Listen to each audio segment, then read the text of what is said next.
नमस्कार मु doctor Manorama Mahanti IMD Bhubaneswar पूरा ओडिशा राज्य भर ब्रीफिंग देखा गत 24 घंटार रेनफॉल रेकर्ड तेबे गोटे जगार एक्सट्रीमली हेवी रेनफॉल किंबा अत्यंत प्रबल वर्षा रेकर्ड करा जायछि जोटा कि बरगढ़ जिले में अंबाभुनाटारे 317 मिलीमीटर वर्षा रेकर्ड करा जायछि। ता सहित अलग जिला गुड़िक प्रबल अति प्रबल वर्षा किछि जिला रेकर्ड करा जायछि।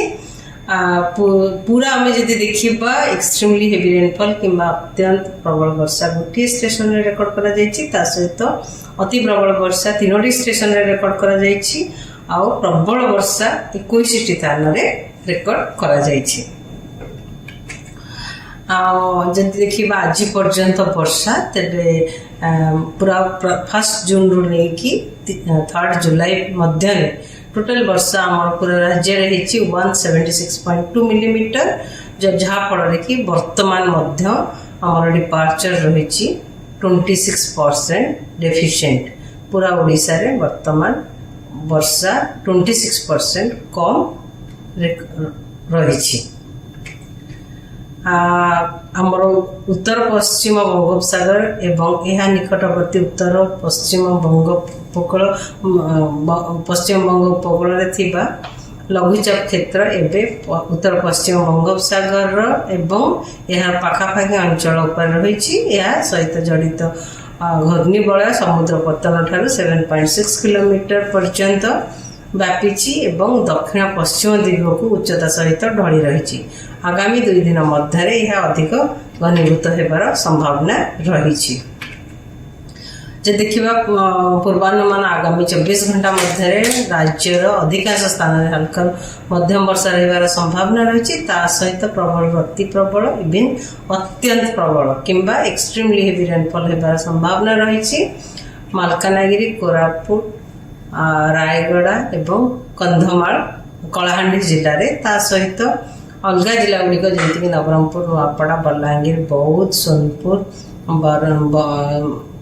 कंधमाल गंजाम गजपति जिले में गोटे कि 2टा स्थान में प्रबल अति प्रबल वर्षा होबार संभावना रही। सहित अलग जिला गुड़िक गोटे कि 2टा स्थान में प्रबल वर्षा होबार संभावना रही। काली माने 4 तारीख 4 जुलाई रे राज्य अधिकांश स्थान में हल्का मध्यम वर्षा रही संभावना रही। सहित प्रबल अति प्रबल किंबा गोटे कि 2टा स्थान में अत्यंत प्रबल वर्षा होबार संभावना रही। कंधमाल सोनपुर बौद्ध अनुगुल एवं संबलपुर जिलार गोटे कि 2टा स्थान में रेड अलर्ट जारी करा जायछि। सहित कंधम कलाहांडी रायगड़ा गजपति गंजाम नयागढ़ कटक ढेंकानाल केउंझर जिले में प्रबल अति प्रबल वर्षा गोटे कि 2टा स्थान में होबार संभावना रही। अलग जिला गुड़िक मोस्टली गोटे कि 2टा स्थान में प्रबल वर्षा होबार संभावना रही। 5 तारीख में राज्यर अधिकांश स्थान में हल्का मध्यम वर्षा रहित प्रबल अति प्रबल वर्षा गोटे कि 2टा स्थान में जमती कि मयूरभंज केउंझर सुंदरगढ़ जिले में सहित अलग जिला गुड़िक जमीक बालेश्वर भद्रक केउंझर केन्द्रापड़ा जाजपुर ढेंकानाल अनुगुल देवगढ़ संबलपुर झारसुगुड़ा और बरगढ़ जिले में गोटे कि 2टा स्थान में प्रबल वर्षा होबार संभावना रही। 6 तारीख में राज्यर अधिकांश स्थान में हल्का मध्यम वर्षा सहित मयूरभंज केउंझर सुंदरगढ़ जिले में गोटे कि 2टा स्थान में प्रबल अति प्रबल वर्षा होबार संभावना रही। किंतु बालेश्वर भद्रक केन्द्रापड़ा जाजपुर ढेंकानाल अनुगुल देवगढ़ संबलपुर झारसुगुड़ा जिले में गोटे कि 2टा स्थान में प्रबल वर्षा होबार संभावना रही। 7 तारीख में राज्यर अधिकांश स्थान में हल्का मध्यम वर्षा सहित प्रबल अति प्रबल वर्षा गोटे कि 2टा स्थान में होबार संभावना रही। सुंदरगढ़ केउंझर और मयूरभंज जिले में सहित बालेश्वर भद्रक जाजपुर ढेंकानाल अनुगुल देवगढ़ सुंदरगढ़ और झारसुगुड़ा जिले में गोटे कि 2टा स्थान में प्रबल वर्षा होबार संभावना रही।